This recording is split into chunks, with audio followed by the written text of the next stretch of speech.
On remercie Allah subhanahu wa ta'ala pour ses biens et ses grâces qu'il nous accorde. On lui demande de déverser ses grâces et ses bénédictions sur le prophète Mohammed sallallahu alayhi wa sallam. Alors nous continuons dans le cadre de notre programme qui est donc le Sharh Kitab al-Nikah du Sahih Muslim. Mais avant de commencer, j'aimerais rappeler deux points très importants. On a rappelé dans les cours précédents qu'un mécréant ne peut pas du tout être le tuteur d'une musulmane dans un mariage. Jade, et cela par consensus des savants. Il n'y a aucune divergence entre les savants sur ce sujet. Alors, dans l'un des audios, on a évoqué ou bien on a expliqué que c'est le dirigeant musulman qui sera donc le tuteur de cette musulmane-là qui n'a pas de tuteur parce que ses parents sont des mécréants, par exemple. Tous ses parents sont des mécréants. Alors, si on est dans un pays ou bien dans un endroit où on n'a pas de dirigeant musulman, ou bien la chose ne se passe pas comme on a expliqué, comment on fait?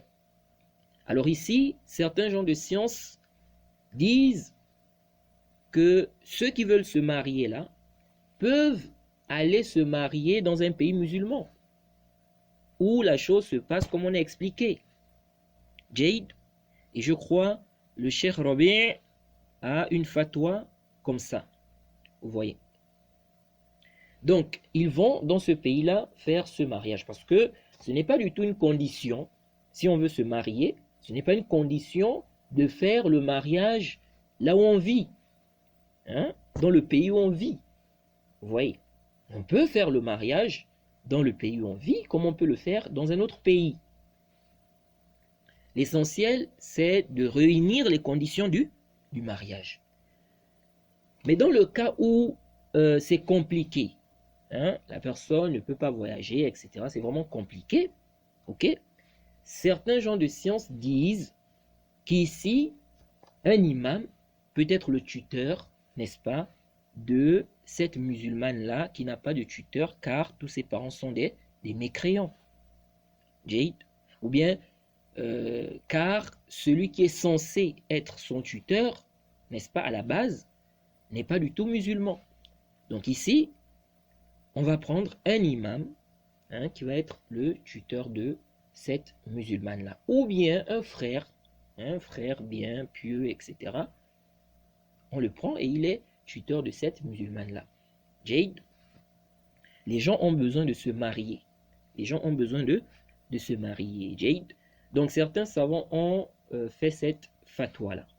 Donc ça c'est très important parce que voilà, quelqu'un peut écouter, il va dire mais bon, on a dit c'est le chef musulman, mais dans des cas où on n'a pas de chef musulman ou bien c'est compliqué, etc., on fait comment? Jade. Donc voilà ce point-là que je voulais rappeler. Deuxièmement, lorsqu'on a parlé du jugement du mariage, est-ce que c'est obligatoire ou pas? On a vu que les savants ont divergé. Les savants ont divergé sur le jugement du mariage. Alors, si quelqu'un dit pourquoi la majorité des savants, pourquoi la majorité des savants ne s'est pas basée sur l'ordre qui est venu dans le verset.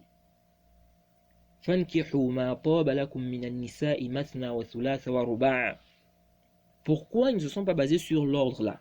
Parce qu'on a vu que Daoud, n'est-ce pas, s'est basé sur l'ordre qui est venu dans le verset. Comme les savants expliquaient, l'imam Nawawi et bien d'autres, dans son explication dans le Sharh al-Muhazzab. Et je rappelle aussi que il est important pour les étudiants en sciences, lorsque vous voulez traiter un sujet dans les détails, ou bien lorsque vous voulez voir un sujet dans les détails, il est important de repartir dans les livres des mazahib.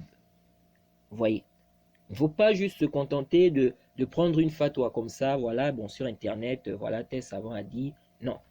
Si vous voulez vraiment les détails, de manière générale, rentrez dans les livres des mazahib. Vous allez voir là-bas les détails, les arguments, les réfutations, etc. Vous voyez.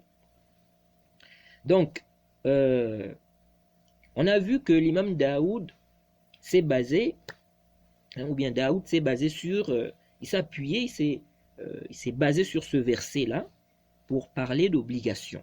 Donc le verset 3 de la sourate 4.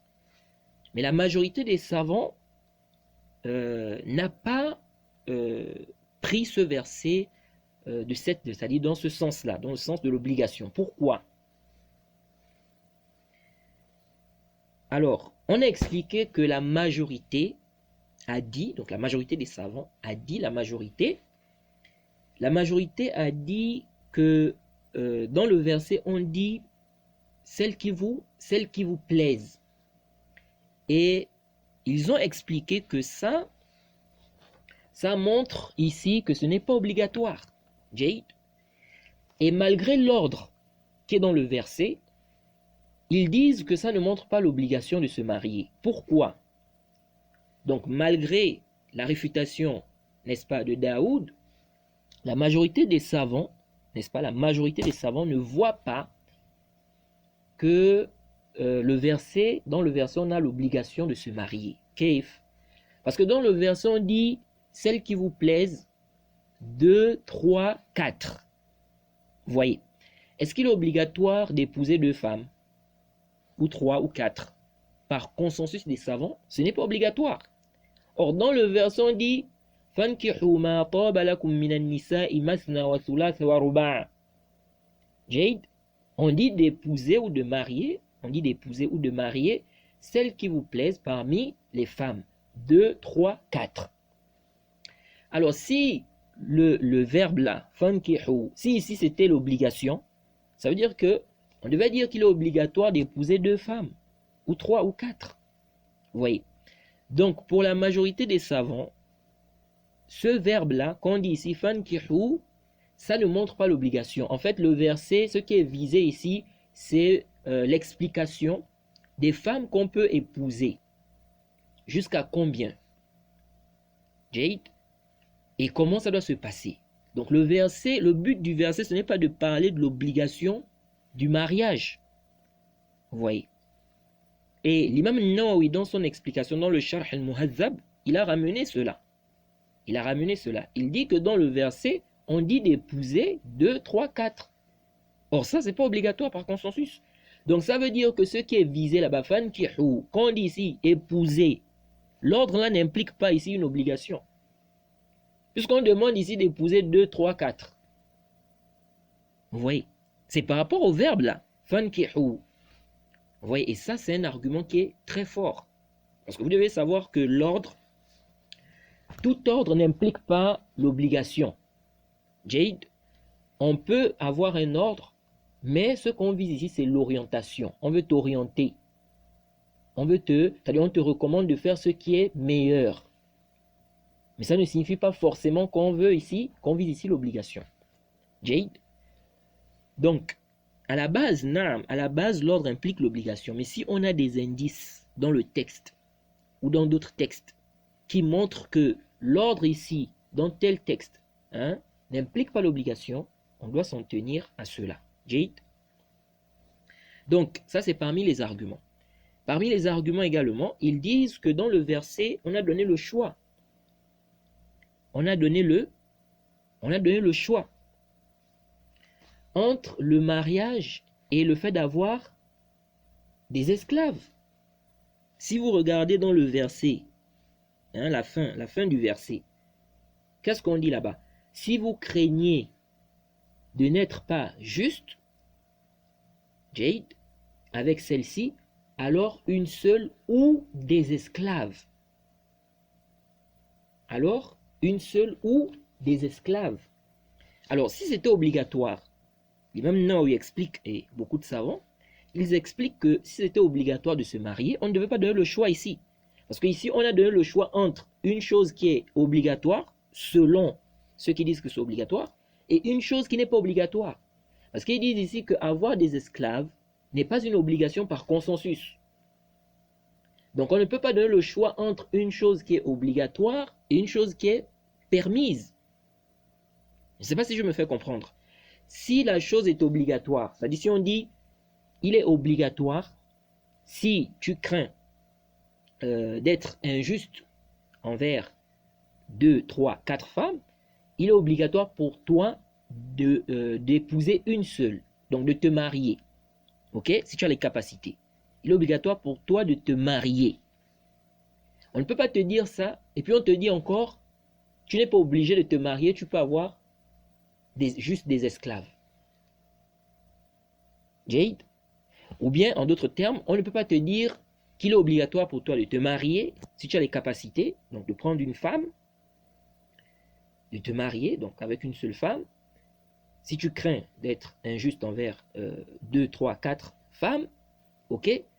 On ne peut pas te dire ça, et on te dit de te marier ou d'avoir des esclaves. Sachant qu'avoir des esclaves, ce n'est pas du tout une obligation.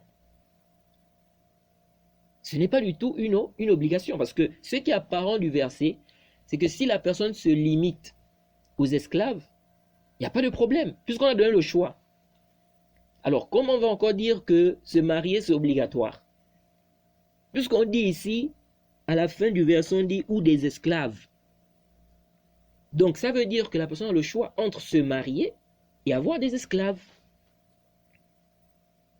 Donc, si la personne se limite aux esclaves, donc la personne a des esclaves, Jade, ce qui est apparent du verset, ça suffit. Ce qui est apparent du verset, c'est que ça suffit. Vous voyez? Donc, ils disent que du moment où ici, là, on a donné le choix entre ce qui est obligatoire selon ceux qui disent que c'est obligatoire et ce qui n'est pas obligatoire par consensus, ça montre que l'ordre là-bas, ce n'est pas l'obligation. Est-ce qu'il est obligatoire pour un musulman d'avoir des esclaves? Non. Jade. Donc si on ramène tout ça, on dit non, le verbe là-bas, ça montre l'obligation. Ok? Mais il n'est pas obligatoire d'avoir des esclaves. Vous voyez? Il n'est pas obligatoire d'avoir des esclaves. Jade. Et si quelqu'un dit qu'ici on parle même du mariage, ça c'est encore pire. Parce qu'il n'est pas obligatoire de marier l'esclave. Il n'est pas obligatoire de marier l'esclave. Et il y a des gens qui ne savent pas ça. Il est permis de marier des esclaves ou bien une esclave. Mais ce n'est pas obligatoire. Vous voyez? Si vous prenez par exemple le verset 25 de la Sourate 4, qu'est-ce qu'elle a dit là-bas? C'est une traduction rapprochée. Et quiconque parmi vous n'a pas les moyens pour épouser des femmes libres, hein, donc non esclaves, croyantes, eh bien, il peut épouser une femme parmi celles de vos esclaves croyantes. Allah connaît mieux votre foi, car vous êtes les uns des autres, donc de la même religion. Jade, et épousez-les avec l'autorisation de leur maître, et donnez-leur un mahr convenable. Épousez-les étant vertueuses, et non pas livrées à la débauche, ni ayant des amants clandestins. Si, une fois engagées dans le mariage, elles commettent l'adultère, elles reçoivent la moitié du châtiment qui revient aux femmes libres, donc non esclaves, mariées. Ceci est autorisé à celui d'entre vous qui craint la débauche. Écoutez, hein. Mais ce serait mieux pour vous d'être endurant. Et Allah est pardonneur et miséricordieux. Donc, il est mieux de patienter. Si c'est obligatoire, là ne veut pas dire ici que, mais ce serait mieux pour vous d'être endurant. Donc, ce n'est pas obligatoire d'épouser une esclave. Jade, et je profite à rappeler, le musulman n'épouse pas son esclave. C'est-à-dire, si quelqu'un a déjà une esclave, il ne l'épouse pas. Parce que cet esclave-là est déjà, c'est-à-dire que cet esclave lui appartient déjà. Vous voyez. Et il est autorisé pour lui d'avoir des rapports avec elle. Donc plus besoin de mariage. C'est son esclave déjà. Vous voyez. Et les gens de science disent même que le fait d'avoir cet esclave-là, c'est même quelque chose, c'est une possession, bien c'est plus fort. Hein, c'est plus fort même que le mariage. Parce que il est permis de faire ce que tu fais avec ta femme, il est permis de faire cela avec ton esclave, et plus même. Est-ce que vous suivez? Donc, plus besoin du mariage en fait. C'est pourquoi même des savants mentionne même un consensus que le musulman n'épouse pas son esclave. Jade. Mais il peut épouser une esclave, une femme qui est esclave. Il faut bien comprendre. Mais son propre, c'est-à-dire que son esclave, hein, son esclave à lui, il ne peut pas l'épouser. Ok? Mais il peut épouser une esclave. Jade. C'est pourquoi, lorsqu'on parle ici d'esclaves dans le verset, c'est-à-dire des femmes esclaves, ce n'est pas ici ce qui est visé dans le verset là-bas, c'est-à-dire quand on parle du mariage, le verset qu'on a cité là, il ne s'agit pas de ton esclave à toi. Ok? Donc ce sont des femmes que les gens possèdent. Hein? Donc des esclaves. Alors, ça c'est l'argumentaire de la majorité des savants. Alors certains savants ont réfuté cela. Le fait de dire qu'on a donné le choix. Jade, le fait de dire qu'on a donné le choix ici. Ils disent en fait que ceux qui ont parlé d'obligation ont dit que c'est obligatoire. Qu'est-ce qui est obligatoire? C'est obligatoire d'avoir une esclave ou des esclaves ou bien de te marier.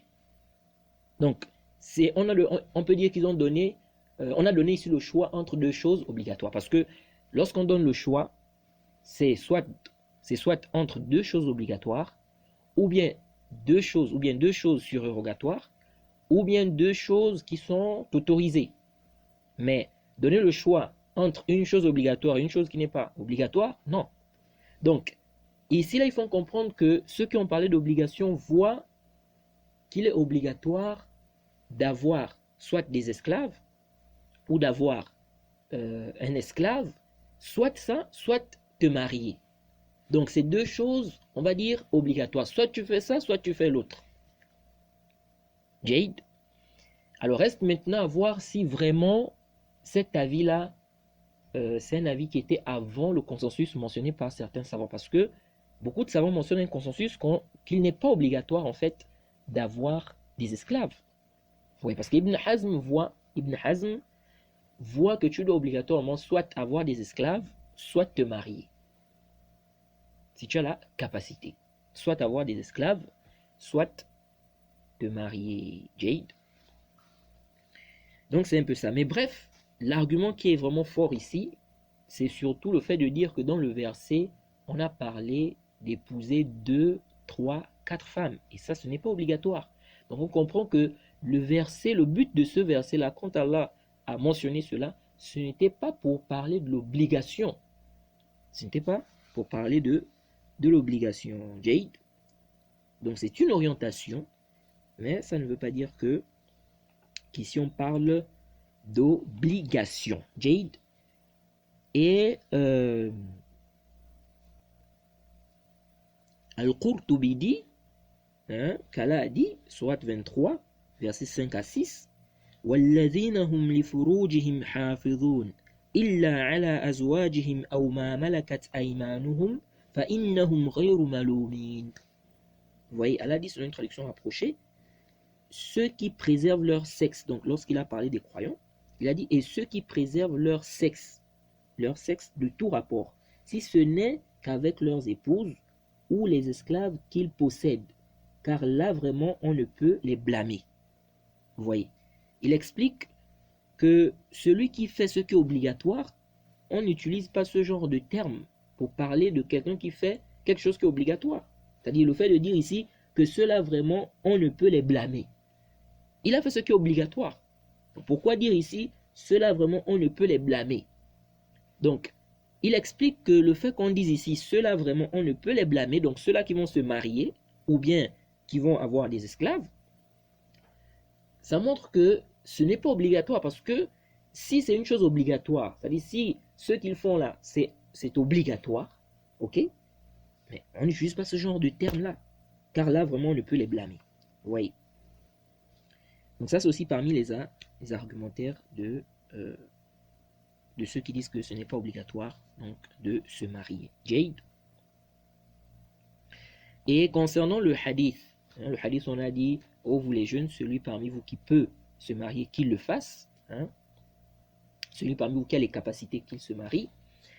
Ils disent aussi que ce hadith ne montre pas l'obligation. Jade. Pourquoi?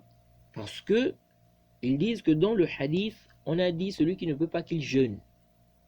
Donc le jeûne est venu remplacer quoi? Ils disent le jeûne est venu remplacer le mariage. Ok? Donc comme il ne peut pas se marier, on lui a dit de jeûner. Ils disent mais jeûner n'est pas obligatoire. Par consensus, celui qui ne peut pas se marier, qui n'a pas les capacités, n'est-ce pas, de se marier, est-ce qu'il est obligatoire pour lui de jeûner? S'il ne jeûne pas, il a le péché. Ils disent quoi? Que ce n'est pas obligatoire de jeûner, par consensus. Et donc, si ce n'est pas obligatoire de jeûner, ils disent, ça veut dire que ce qui a été la chose, puisque le jeûne ici vient remplacer le mariage, ok? C'est-à-dire qu'on va dire, on met ça à la place, comme tu ne peux pas te marier, jeûne, ok? Ils disent, comme le jeûne n'est pas obligatoire, ça veut dire que le mariage aussi n'est pas obligatoire. Jade, le mariage aussi n'est pas obligatoire, car le jeûne est venu en remplacement. Vous voyez? Bon, ça, cette istidlal là, quand même, fihi nazar. Vous voyez? C'est pourquoi certains gens de science ont réfuté ça. Parce qu'ils ont dit qu'ici, là, on peut dire à quelqu'un, ok, je t'oblige telle chose, mais si tu ne peux pas, je te recommande, hein, ou bien il est mieux, si tu ne peux pas, il est mieux donc pour toi de faire ceci ou cela. Vous voyez? Donc je t'oblige telle chose, mais si tu ne peux pas, il est mieux pour toi, c'est préférable pour toi de faire telle chose. Oui. Ils disent que ceci est, c'est-à-dire on peut le dire en fait. Donc ce n'est pas quelque chose d'impossible. De dire que non, comme on a dit de faire le jeûne et que ce n'est pas obligatoire de jeûner, donc le mariage aussi n'est pas obligatoire, ils disent non. Vous voyez? Cela n'implique pas cela, Jade. Et certains savants ont même pris ce hadith pour prouver que le musulman peut prendre des produits ou des médicaments qui vont baisser ses désirs en fait. Vous voyez, bon, certains parlent même d'annuler, mais ça, ce n'est pas sahih, le fait de dire annuler, parce que dans le hadith, on ne parle pas ici, il n'y a pas quelque chose qui montre qu'on peut prendre des choses pour annuler. Ok? Mais baisser, on peut parler de baisser parce que le mariage, parce que le jeûne, voilà, ça permet de baisser, vous voyez, ça permet de baisser ses désirs. Le jeûne permet ici d'avoir moins de désirs, vous voyez, ça peut l'aider donc à se préserver. Donc on peut dire que ce qui va dans le même sens, si quelqu'un peut prendre, ou bien si il y a des médicaments, des produits qui ne sont pas nuisibles, pour la santé, si ça peut baisser les désirs de quelqu'un qui n'arrive pas à se marier et vraiment il est éprouvé, hein, s'il peut prendre ça, il n'y a pas de mal, Jade, il n'y a pas de mal. Wallahu a'lam, Allah est le plus savant. Alors, dans tous les cas, la majorité des savants dit, hein, donc la majorité des savants dit en fait que le texte même, on ne prend pas de là l'obligation, car il faut regrouper tous les textes. Et ils disent que même si l'ordre à la base implique l'obligation, hein, chez ceux qui disent cela, mais on a des arguments qui montrent que l'ordre ici, ce n'est pas l'obligation. Vous voyez. Parmi ces arguments, ils ont le verset. Dans le verset, on voit bien ici qu'il y a le verset, ce qui est apparent du verset, ce n'est pas l'obligation de se marier. Donc, ce verset, donc le verset 3 de la sourate 4, dit ça montre que ce n'est pas obligatoire. Donc, on doit comprendre du hadith ici que ce n'est pas l'obligation. Jade. De même aussi le verset 5 à 6 de la sourate 23. Jade. Ou bien on dit, hein, donc la majorité des savants répondent en disant, ou bien on dit que dans le hadith, ce qui est visé, c'est celui-là, ce qui est visé, c'est celui qui a les capacités et qui craint, n'est-ce pas, et qui craint de tomber dans ce qui est interdit, qui craint de tomber dans le zina. Celui-là, il doit se marier. Celui-là, il doit obligatoirement se marier. Jade. Donc, voilà un peu ce que je voulais rappeler par rapport à l'argumentaire de Daoud. Jade. Et vous pouvez regarder aussi les arguments là, vous pouvez voir aussi le débat. L'imam Nawawi a expliqué cela dans le Sharh al-Muhazzab. Il y a d'autres savants aussi, les savants hanafites et tout ça, ils ont parlé de cette question. Jade, ils ont détaillé là la question Jade. Et c'est une mas'ala qui est vraiment, elle est un peu compliquée. Elle est un peu compliquée. Et vous allez voir parfois dans des cours, hein, il se peut que je traite un sujet et puis je ne donne pas l'avis prépondérant. Vous voyez. Parfois, ça peut être un oubli, mais généralement, c'est quoi? Généralement, quand vous voyez que je ne donne pas l'avis prépondérant, ou je ne dis pas l'avis qui est juste, chez moi c'est ceci, il faut savoir que pour moi, la mas'ala, elle est quoi? C'est-à-dire tranchée ici est compliquée. Parce que les arguments pèsent des deux côtés. Vous voyez. Et ça aussi, il y a des gens qui ont du mal à comprendre ce point-là. Hein? Quelqu'un, ou bien un étudiant en sciences, ou même le savant, il y a des masaïl comme ça, où le savant n'a pas directement une position. Pourquoi? Parce qu'il voit que la question est vraiment, c'est serré comme on dit. Vous voyez. Et donc, le savant peut ramener les arguments sans lui-même donner sa position, donner un avis. Vous voyez. Donc, il peut le faire s'il voit que vraiment la question est, voilà, ça tire de part et d'autre, voilà, les arguments se valent de part et d'autre, c'est un peu compliqué. Oui. Parce qu'il y en a qui pensent que dans chaque question, quelqu'un doit forcément trancher, avoir un avis. Non, c'est pas comme ça. Vous voyez. Donc il faut comprendre ce point-là. Vous voyez, parce que parfois, n'est-ce pas, il y a des gens qui s'interrogent, mais il a traité tel sujet, mais il n'a pas dit l'avis qui était juste et tout ça. Oui, il faut comprendre ça en fait. Il faut comprendre ce point-là aussi. Vous voyez. Moi, de manière générale, quand je traite les questions, lorsque je donne des avis, souvent je dis l'avis que je trouve juste et je ramène les arguments, pourquoi je vois que c'est ce qui est juste, etc. De manière générale. Mais il se peut qu'il y ait des questions, voilà, c'est un peu compliqué parce que bon, les arguments se valent de part et d'autre. Jade. Bref. Ensuite, donc l'imam Nawawi dit, donc on va donc revenir donc à l'explication. Jade. Donc l'imam Nawawi dit ici, باب استحباب التزوج والتزويج في الشوال واستحباب الدخول فيه. Donc il dit, chapitre, la préférence du mariage et du fait d'exécuter le mariage, ainsi que la consommation du mariage, ou la consommation du mariage, ou des noces, hein, ou bien les noces au mois de Shawwal, au mois de Shawwal. Jade. Ensuite, l'imam Muslim dit حدثنا أبو بكر بن أبي شيبة وزهير بن حرب. Donc Abu Bakr ibn Abi Shayba, c'est celui qui a écrit le Musannaf, fait partie des shuyukh de l'imam Muslim. Il dit حدثنا أبو بكر بن أبي شيبة وزهير بن حرب, qui est aussi parmi les professeurs de l'imam Muslim. On a déjà vu cela. Il dit واللفظ لزهير. Donc les termes qu'il va mentionner là, ce sont les termes mentionnés dans le hadith de Zuhair, bien mentionnés par Zuhair. Il dit قال, donc les deux ont dit حدثنا وقيع, donc Ibn Jarrah, قال حدثنا سفيان عن إسماعيل بن أمية عن عبد الله ابن عروة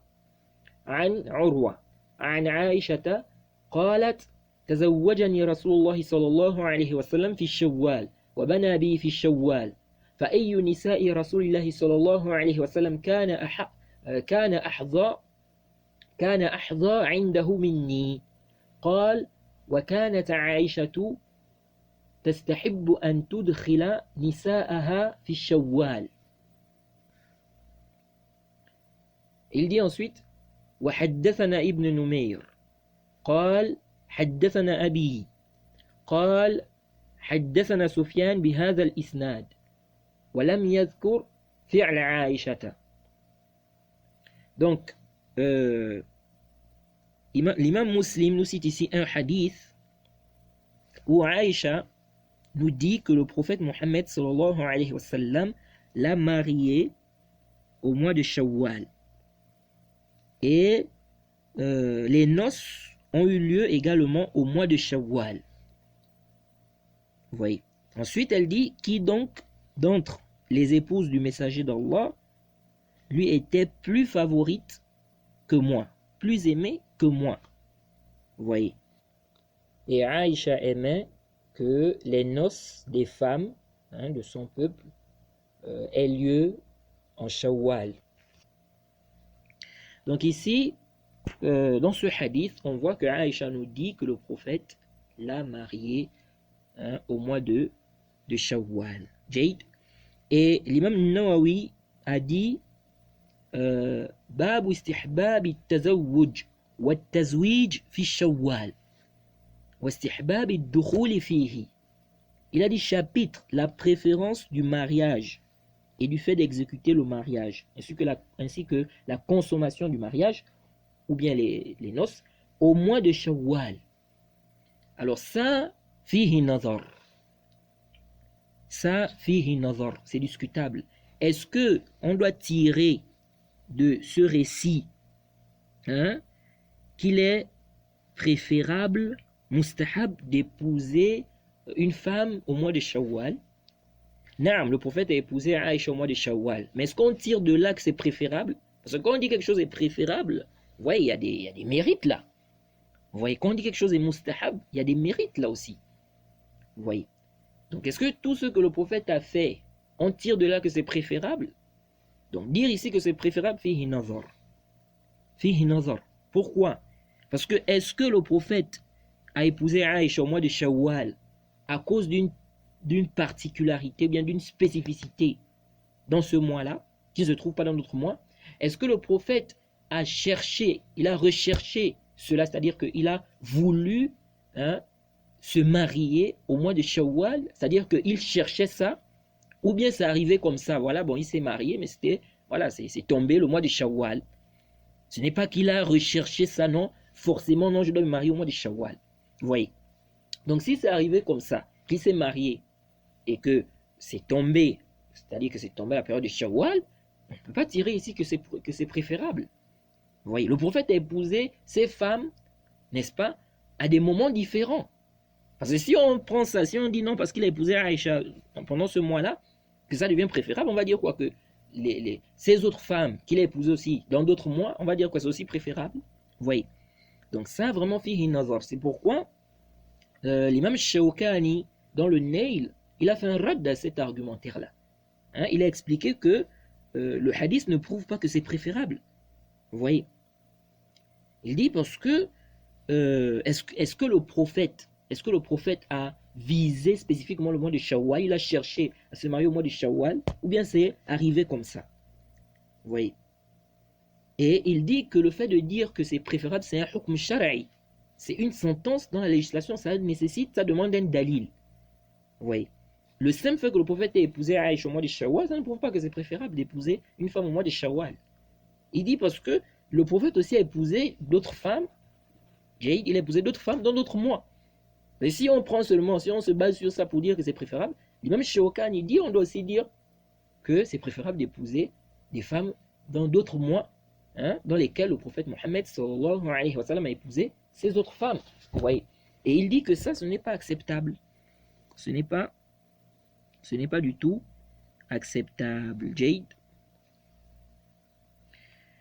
Alors, comme a expliqué l'imam Nawawi, Aïcha a mentionné ça aussi pour faire un rad à certaines personnes qui avaient des superstitions par rapport au mariage pendant le mois de Shawwal. Ou bien, pendant ce mois, ils avaient des superstitions par rapport à ce mois. Jade. Et même jusqu'à aujourd'hui, il y a des gens parfois qui ont des superstitions en pensant que non, si j'épouse une femme pendant tel mois, il y aura un malheur, ou bien elle ne sera pas juste, comment on appelle, elle sera désobéissante, voilà. La femme aussi peut avoir des conceptions comme ça. Le mari, si j'épouse mon mari, bien si je me marie, voilà, si je me marie pendant telle période, il y aura ceci ou cela. Ça, c'est des shubhat que les gens ont. Ok? Donc, il n'y a pas de mal. Quelqu'un peut épouser une femme au mois de Shawwal, mais dire que c'est préférable, ça vraiment, fihi nazar. Parce que dire que c'est préférable, ça nécessite un dalil. Et on n'a pas vraiment un dalil qui prouve cela. Jade. Ensuite, l'imam Nawawi a dit Babu nadbin nazar ila wajhi al-mar'ati wa kaffayha liman yuridu tazawwujaha. Il dit recommandation pour l'homme de regarder le visage et les mains de la femme qu'il compte épouser. Ou bien la recommandation pour l'homme de regarder le visage et les mains de la femme qu'il veut épouser. Donc celui qui veut se marier, l'imam Nawawi nous fait comprendre ici qu'il peut regarder le visage et les mains de celle qu'il veut épouser. Jade. Alors, il faut d'abord comprendre un point. Ok? C'est que en dehors du visage de la femme, les deux mains, ok, et ses deux pieds, Jade, l'homme n'a pas le droit de regarder quelque chose de la femme. Jade, en dehors du visage, des deux mains et ses deux pieds, ok, le reste des membres du corps là, l'homme n'a pas le droit de voir ça. Comme par exemple la poitrine, le ventre, le cou, les cheveux, ce qui est au-dessus du nombril, le dos. Et ici, il n'y a aucune divergence. Là, on n'est pas d'abord en train de parler de lorsque tu veux épouser une femme. Laissez d'abord ça à côté. On va parler de ça tout à l'heure, Inch'Allah. Mais on parle d'abord de manière générale.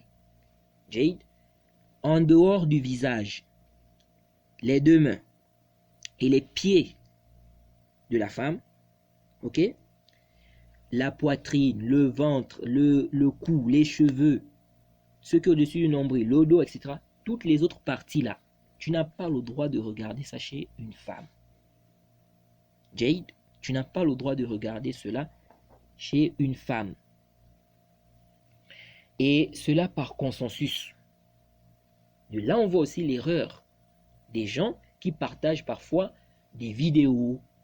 On voit des femmes qui ne sont pas voilées, des journalistes, les cheveux sont dehors. Parfois, c'est le cou, la poitrine.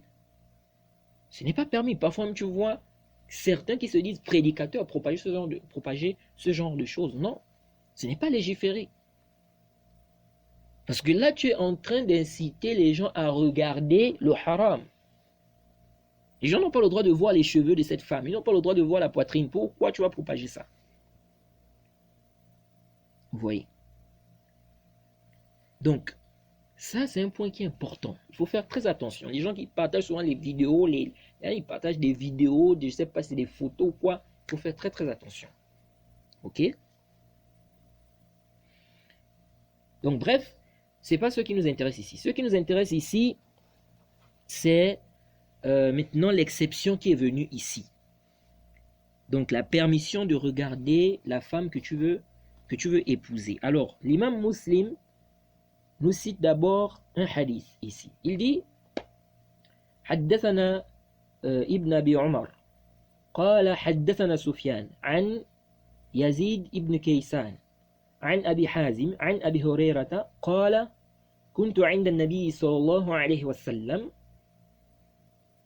فأتاه رجل فأخبره أنه تزوج امرأة من الأنصار فقال له رسول الله صلى الله عليه وسلم أنظرت إليها؟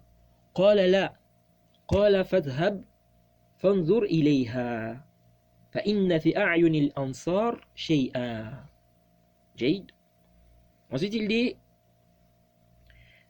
وحدثني يحيى بن معين قال حدثنا مروان ابن معاوية الفزاري قال حدثنا يزيد بن كيسان عن أبي حازم عن أبي هريرة قال جاء رجل إلى النبي صلى الله عليه وسلم فقال إني تزوجت امرأة من الأنصار فقال له النبي صلى الله عليه وسلم هل نظرت إليها؟ فإن في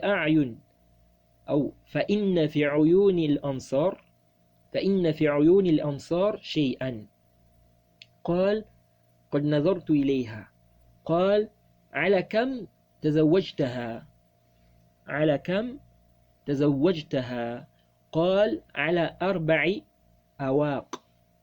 فقال له النبي صلى الله عليه وسلم على 4 أواق كأنما تنحطون الفضة من عرب هذا الجبل، ما عندنا ما نعطيك، ولكن عسى أن نبعثك في بعث تصب منه. قال فبعث بعثا إلى بني عبس، بعث ذلك الرجل فيهم.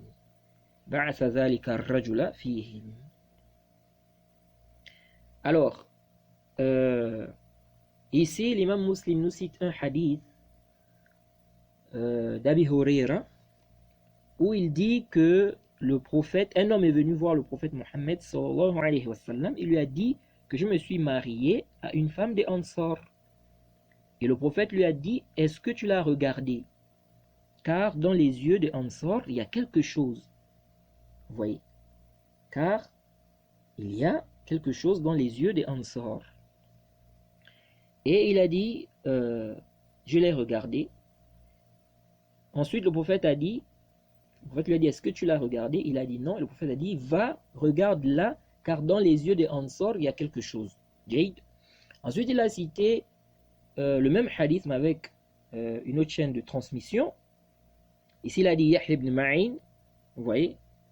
Donc, le cheikh de l'imam Muslim ici, c'était Yahya ibn Ma'in, alors que dans le premier hadith, c'était Ibn Abi Omar. Vous voyez? Alors, il a dit ici, dans la deuxième version qu'il a citée, un homme est venu voir, donc Abi Huraira a dit, d'après Abi Huraira, un homme est venu voir le prophète et lui a dit que je me suis marié à une femme des Ansar. Le prophète lui a dit, est-ce que tu l'as regardée? Car dans les yeux des Ansar, il y a quelque chose. Jade. Il a dit, je l'ai regardée.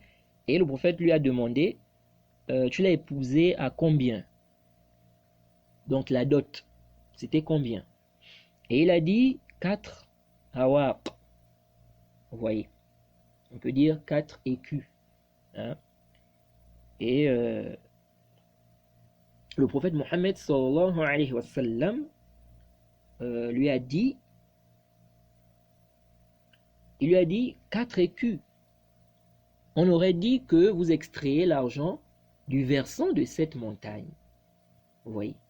Ensuite, le prophète a dit, nous n'avons rien à te donner, mais nous t'enverrons peut-être au sein d'une expédition militaire d'où tu gagneras quelque chose. Il envoya effectivement par la suite une expédition militaire au Bani Abs, au sein de laquelle il envoya cet homme. Jade. Et ici on voit que le prophète Mohammed sallallahu alayhi wa sallam s'est étonné de comment on appelle la valeur de la dot. Vous voyez, pour un homme comme lui, parce qu'il était pauvre apparemment. Vous voyez. Donc le prophète s'est étonné. Il a dit 4 écus. Vous voyez, 4 écus, tout ça, c'est beaucoup. Vous voyez, 4 awaq, c'est dans les, je crois c'est dans les 100 et quelques dirhams. 100 et quelques dirhams par là. Vous voyez. Alors, qu'est-ce qu'on retient ici? On retient de ce hadith, déjà, qu'il est permis de regarder, n'est-ce pas, la femme qu'on veut épouser. On retient de ce hadith aussi que celui qui se marie sans avoir regardé, la femme, son mariage n'est pas nul. Vous voyez. Parce que dans le récit, il dit qu'il s'est marié à une femme. Le prophète lui a dit, est-ce que tu as regardé? Il a dit non. Le prophète a dit, va, regarde-la. Vous voyez. Donc le prophète n'a pas annulé son mariage.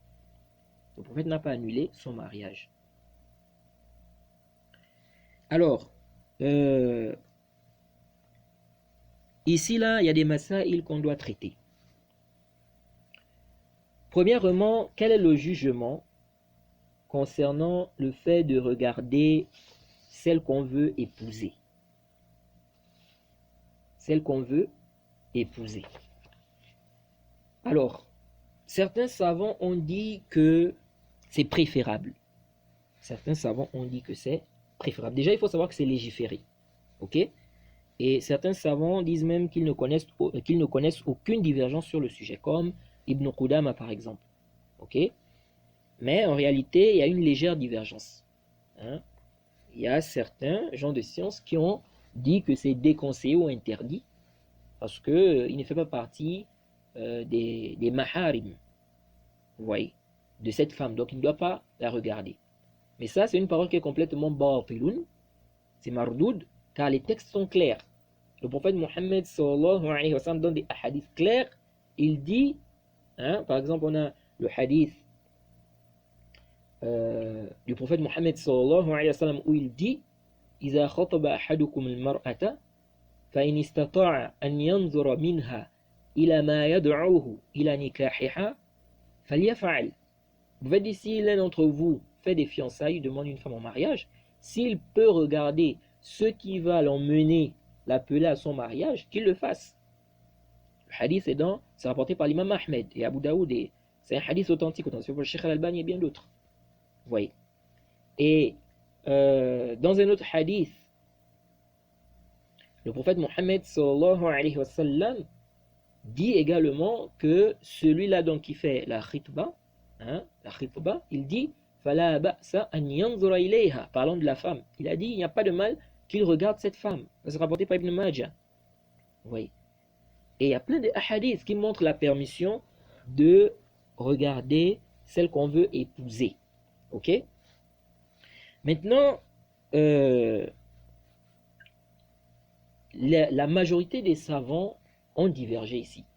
Est-ce que c'est préférable ou bien c'est seulement permis? Certains savants ont dit c'est permis, ce n'est pas préférable. Ce n'est pas préférable, mais c'est permis. Pourquoi? Parce qu'ils disent que dans des hadiths, dans des versions, on dit il n'y a pas de mal. Fala ba'sa an yanzura ilayha. Il n'y a pas de mal qu'il regarde donc celle qu'il veut épouser. Ok? Dans d'autres versions, on dit fala junaha alayhi. Ok? Il n'y a pas de mal. Ok? Donc, il voit ici que ça montre que c'est permis. C'est simplement permis. C'est simplement permis. Et ils disent aussi que, comme a expliqué le Cheikh Ibn Uthaymin dans son explication dans le Sharh al-Mumti', il explique qu'ils disent également que c'est une permission après l'ordre. C'est une permission après l'interdiction, pardon. C'est-à-dire qu'on a d'abord l'interdiction de regarder des femmes étrangères. Ensuite, on nous a permis si on veut se marier. Si on veut se marier. Donc, ici ils disent quoi? Ici, ils disent que ça montre ici quoi? Que c'est permis parce que c'est un ordre qui vient, n'est-ce pas, après. C'est un ordre qui vient après l'interdiction. Et l'ordre qui vient après l'interdiction, ça implique quoi? Que la chose est autorisée. Et pas que c'est préférable. Vous voyez? Alors, ça c'est la position d'un groupe de savants. Un autre groupe de savants dit que c'est préférable. C'est préférable. Et c'est l'avis qui est juste. Elle est le plus savant. C'est préférable. Ce n'est pas seulement permis, mais c'est préférable. Et ce qui montre que c'est préférable, c'est quoi? Déjà, c'est tous les textes qu'on a où le prophète incite à regarder, n'est-ce pas, celle qu'on veut épouser, mais aussi car le prophète dans une riwaya, il dit que le fait de regarder celle que tu veux épouser, il dit quoi? Il dit que c'est plus à même d'apporter l'affection entre vous, de faciliter l'amour entre vous. Oui. Donc ça montre ici que c'est quelque chose qui est recommandé, qui est demandé. C'est vraiment, on va dire ici que c'est préférable. Jaïd. Et dans un hadith, quand on parle ici de regarder, il faut bien comprendre, hein, il s'agit de celui qui veut se marier. Il faut bien comprendre ça. Il s'agit de celui qui veut se marier, c'est-à-dire qu'il veut épouser, une femme. Ok? Il veut épouser une femme Donc il a le droit ici de la regarder. Il a le droit de la regarder. Et ce qui prouve que ici là, c'est, comment on appelle ça, c'est préférable, hein? Déjà qu'il s'agit ici de celui qui veut se marier, ok? C'est que le prophète Mohammed sallallahu alayhi wa sallam, dans un hadith, il dit إذا ألقى الله في قلب امرئ خطبة امرأة فلا بأس أن ينظر إليها. Vous voyez, le prophète dit, si Allah met dans le cœur de quelqu'un, hein, la khitba d'une femme, c'est-à-dire que le désir, c'est-à-dire qu'il veut marier une femme, si Allah met dans son cœur donc cette volonté d'épouser une femme, il n'y a pas de mal à ce qu'il la regarde. Vous voyez, il n'y a pas de mal à ce qu'il la regarde. Donc ici, là, ce hadith, le hadith numéro 1522, hein, rapporté par Ibn Majah, transféré par le Cheikh Al-Albani. Donc ici, là, on dit bien, si Allah met dans le cœur d'un homme ou de quelqu'un. Donc, la dérogation ici, c'est pour celui-là qui veut se marier. Et on retient aussi une qa'ida. C'est quoi? C'est que ma hurrima saddan zari'a, ma hurrima, on retient une qa'ida ici, c'est que ma hurrima saddan zari'a jaza 'inda maslahati rajiha. Ce qui a été interdit pour fermer la porte à quelque chose est autorisé s'il y a un intérêt. Vous voyez, on est interdit de regarder une femme avec désir même, mais maintenant s'il y a un intérêt qui est donc le mariage, ici on a autorisé. Ici on a autorisé. C'est pourquoi certains gens de science ont dit la personne peut même regarder avec désir. Vous voyez, s'il veut se marier, si c'est pour l'épouser. Jade. Alors, donc ici là il y a une mas'ala, et c'est vraiment une grande mas'ala. Déjà on a vu que c'est légiféré, et on a vu qu'à sahih c'est préférable de regarder celle que tu veux épouser. Ok, ce n'est pas une obligation, ce n'est pas une condition aussi de validité du mariage. Ok, mais c'est préférable parce que voilà, ça peut éviter beaucoup de problèmes, hein? Parce que tu vas te marier, tu n'as pas vu ou bien tu n'as pas vu ta femme, tu t'es marié.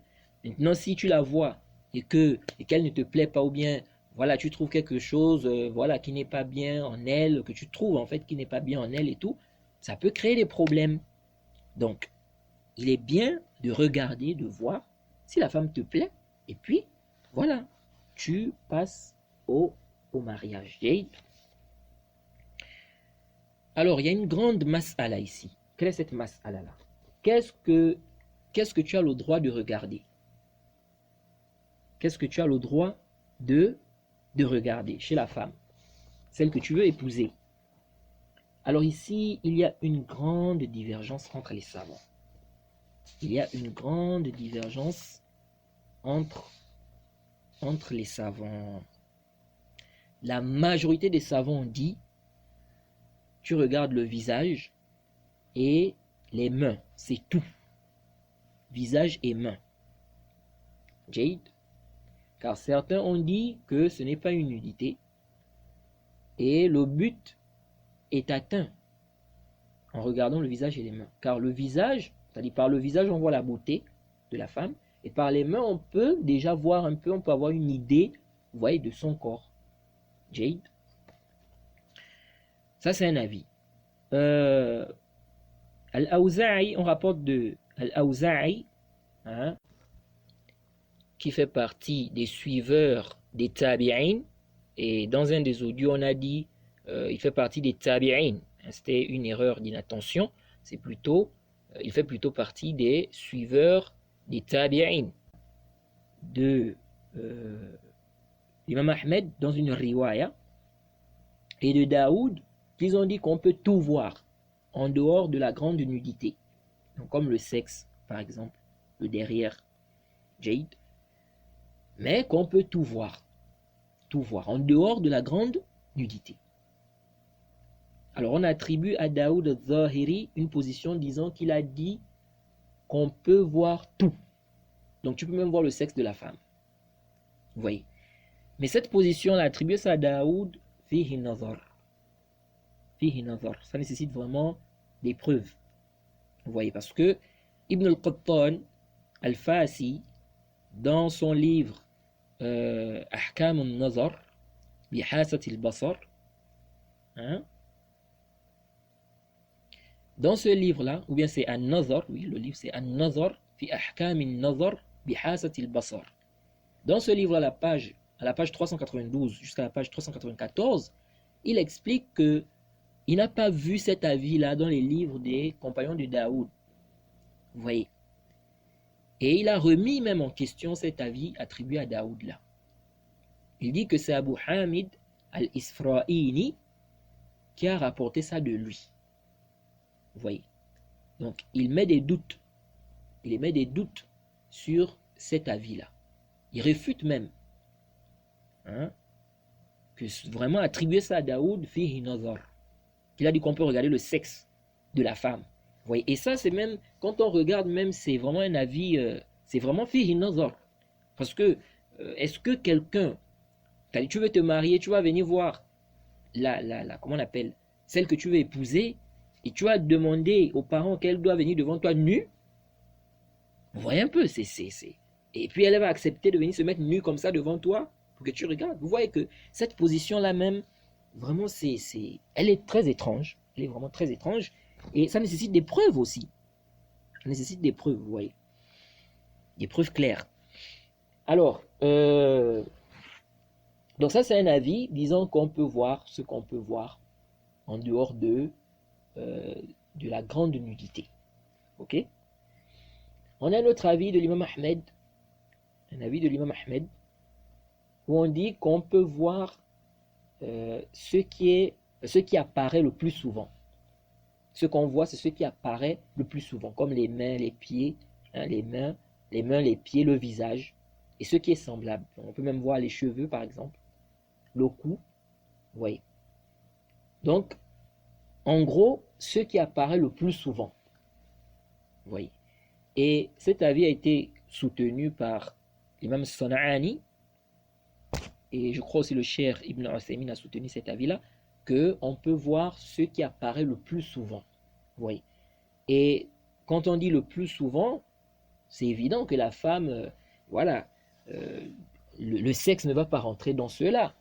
Le derrière, parce qu'en général, même une femme, lorsqu'elle est chez elle, elle ne va pas se mettre nue, là, par exemple, au salon ou bien à la cour. Vous voyez. Et qu'est-ce qui prouve cela? Et ça, c'est l'avis qui est juste là le plus savant. C'est-à-dire qu'on voit ce qui apparaît le plus souvent. On voit ce qui apparaît le plus souvent. Qu'est-ce qui prouve cela?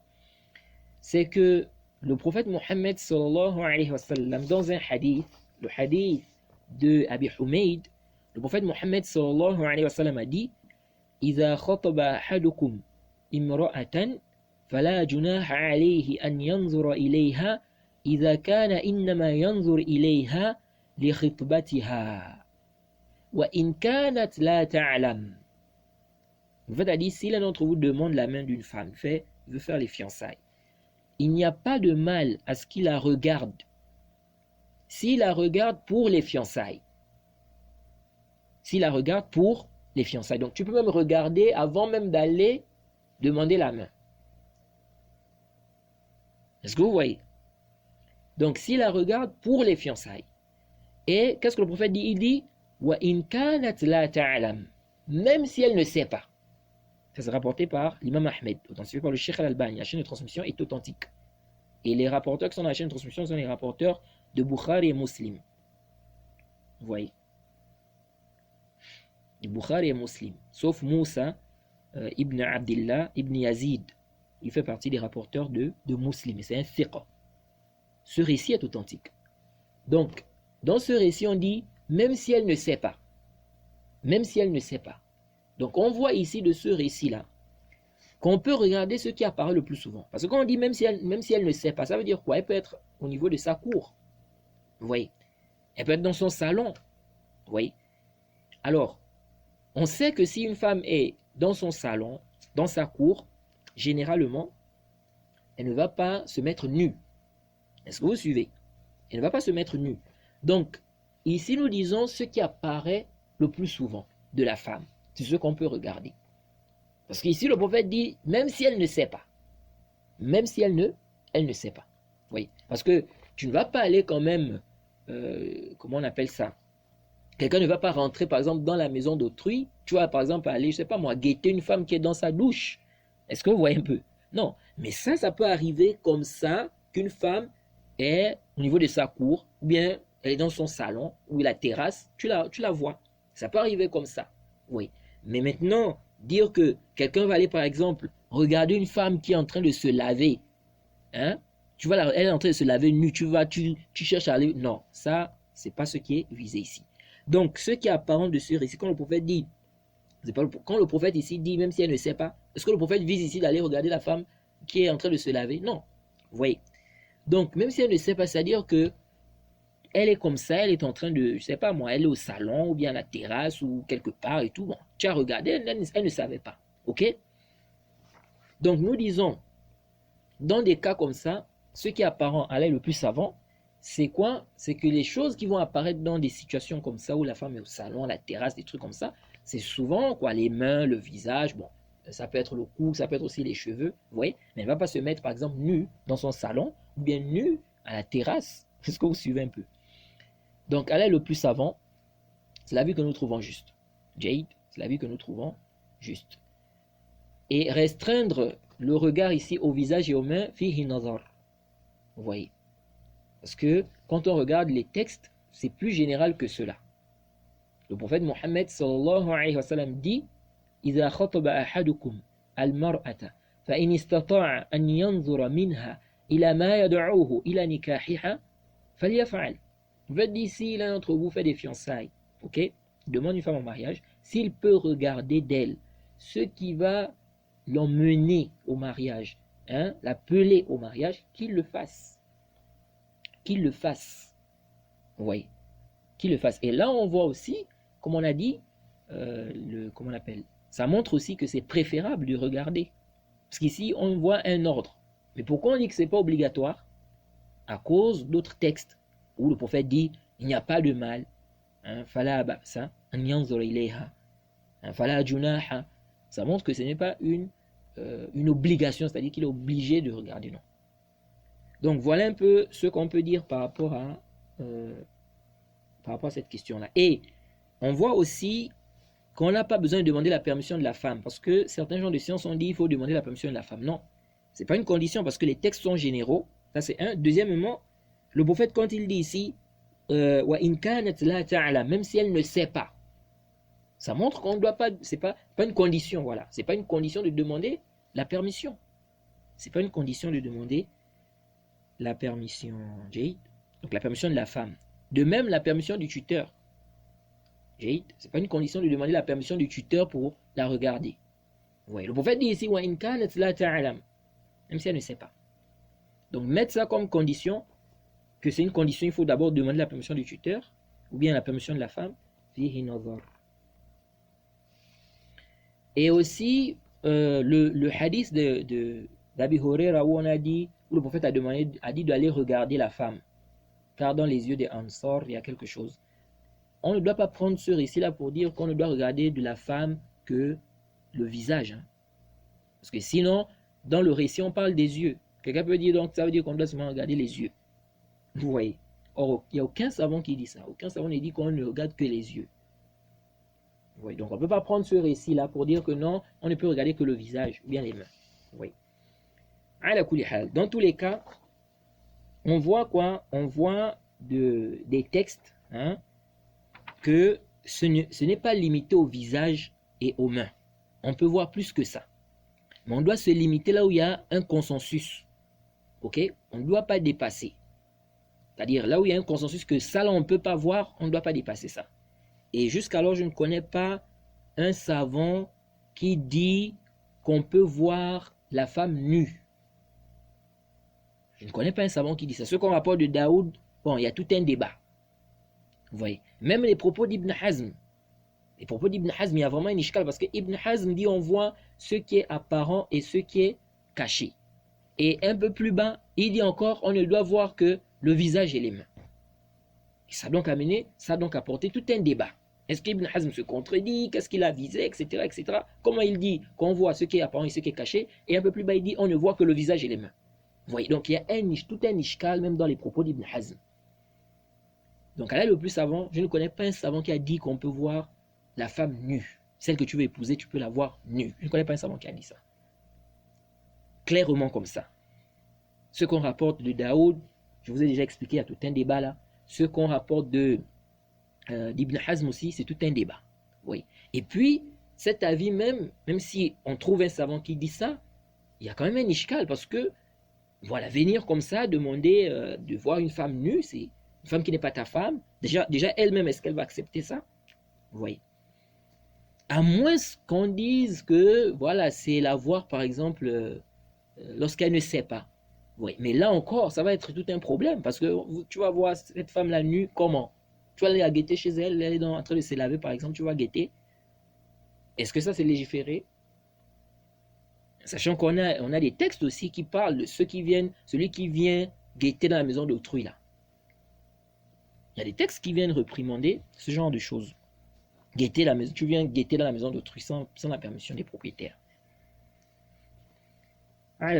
Donc, en général, voilà ce qu'il faut retenir dans cette mas'ala. Jade. Je crois que c'est tout. Hein. J'aimerais aussi rappeler un point, j'allais oublier justement. Il y a un récit qu'on rapporte. Hein. On dit que Omar a, comment on appelle ça? Il a regardé une femme, donc il a enlevé son vêtement au niveau des pieds, il a regardé ses jambes.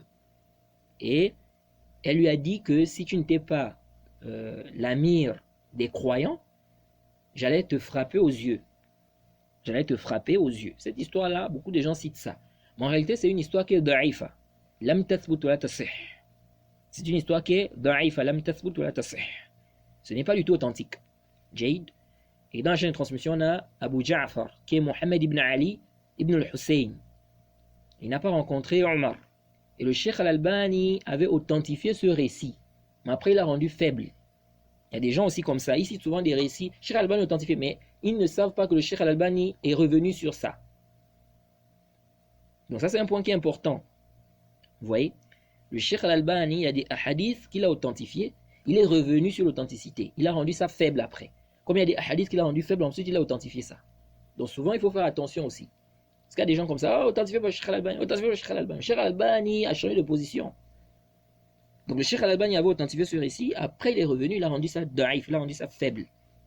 C'est la dernière position du Cheikh. Donc il ne faut plus dire que le Cheikh al-Albani authentifie ce récit-là. Il faut dire qu'il a rendu ça faible après. Ok?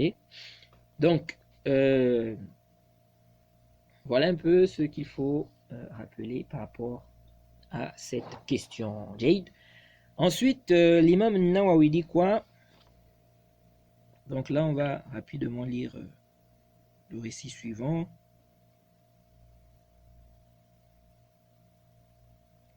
Bon, on va le lire rapidement, hein, parce que à cause du temps.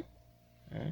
Donc l'imam Nawawi dit باب الصداق وجواز كونه تعليم قرآن وخاتم حديد وغير ذلك من قليل وكثير واستحباب كونه 500 درهم لمن لا يجحف به.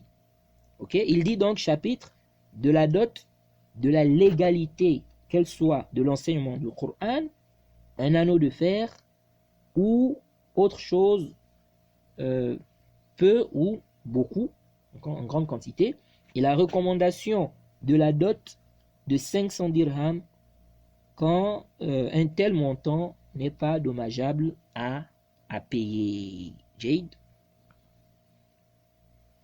Ensuite, l'imam Muslim a cité ici des hadiths. Bon, je vois que le hadith, pour un hadith, est un peu long. Rapidement, donc on va quand même lire ça rapidement. Il dit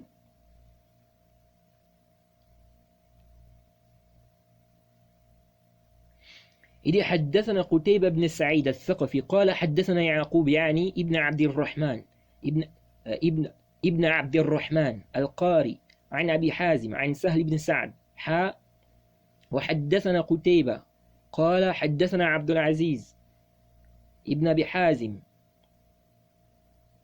حازم عن أبيه عن سهل بن سعد الساعدي قال جاءت امرأة إلى رسول الله صلى الله عليه وسلم فقالت يا رسول الله جئت أهب لك نفسي فنظر إليها رسول الله صلى الله عليه وسلم فصعد النظر فيها وصوبه ثم طأطأ رسول الله صلى الله عليه وسلم رأسه فلما رأت المرأة أنه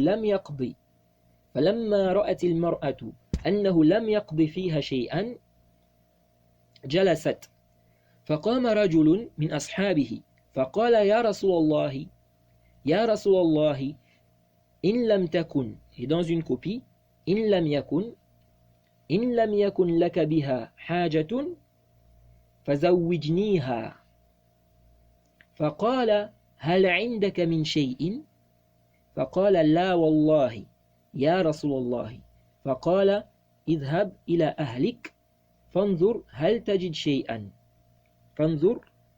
تجد شيئا فذهب ثم رجع فقال لا والله ما وجدت شيئا فقال رسول الله صلى الله عليه وسلم انظر ولو خاتما من حديد فذهب ثم رجع فقال لا والله يا رسول الله ولا خاتما من حديد dans une copie ولا خاتم ولكن هذا إزاري قال سهل ما له رداء فلها نصفه فقال رسول الله صلى الله عليه وسلم ما تصنع بإزارك إن لبسته لم يكن عليها منه شيء وإن لبسته لم يكن عليك منه شيء فجلس الرجل حتى إذا طال مجلسه قام فرآه رسول الله صلى الله عليه وسلم موليا فأمر به فدعي فلما جاء قال ماذا معك من القرآن قال معي سورة كذا وسورة كذا عددها فقال تقرأهن عن ظهر قلبك فقال نعم أو قال نعم قال اذهب فقد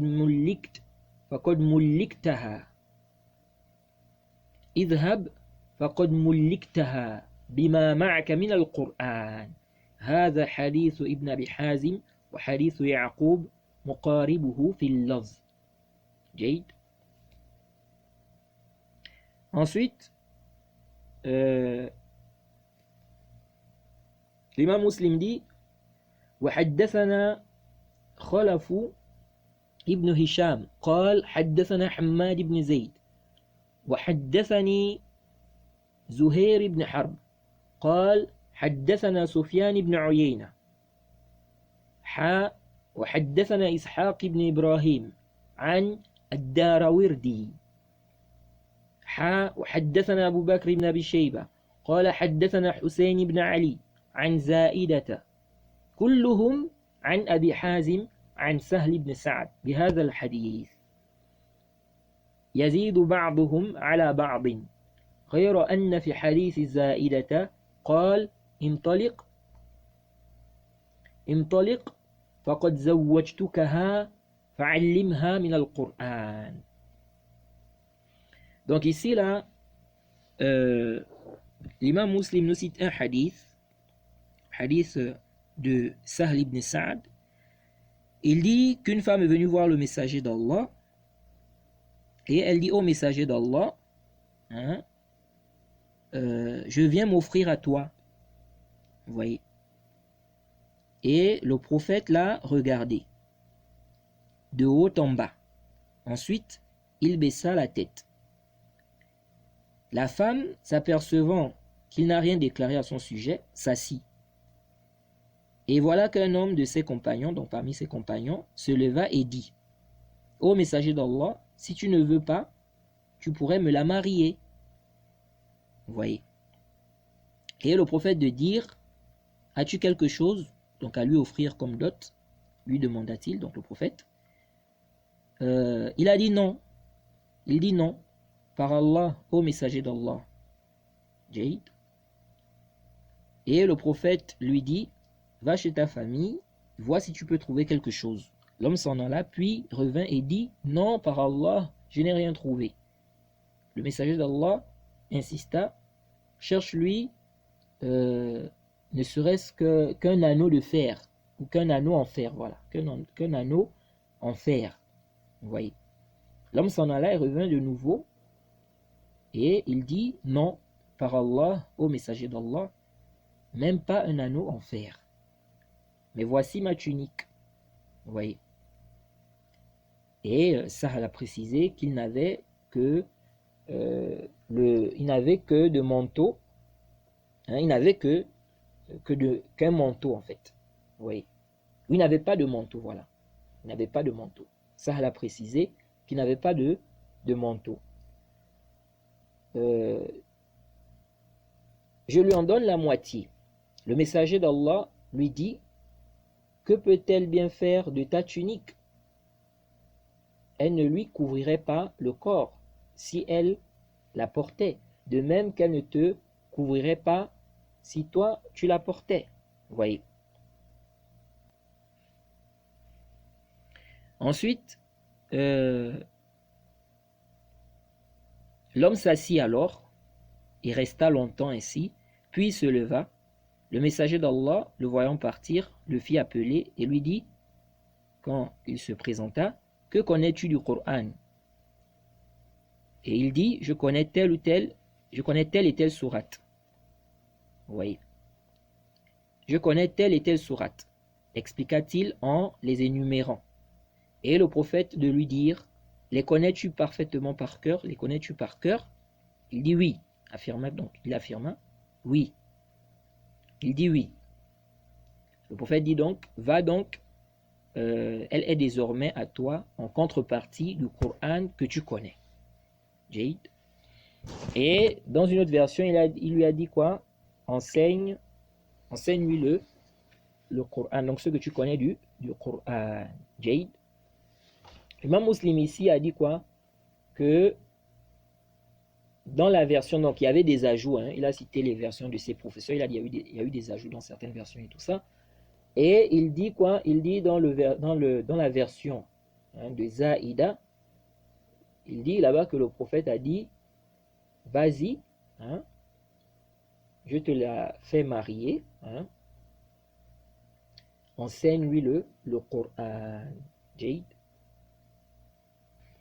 Ensuite, l'imam Muslim dit: حدثنا إسحاق بن إبراهيم قال أخبرنا عبد العزيز بن محمد قال حدثني يزيد بن عبد الله ابن أسامة ابن الهاد وحدثني محمد بن أبي عمر المكي واللفظ له قال حدثنا عبد العزيز عن يزيد عن محمد بن إبراهيم عن أبي سلمة ابن عبد الرحمن أنه قال: سألت عائشة زوج النبي صلى الله عليه وسلم: كم كان صداق رسول الله صلى الله عليه وسلم؟ قالت: كان صداقه لأزواجه 12 أوقية ونشا. قالت: أتدري ما النش؟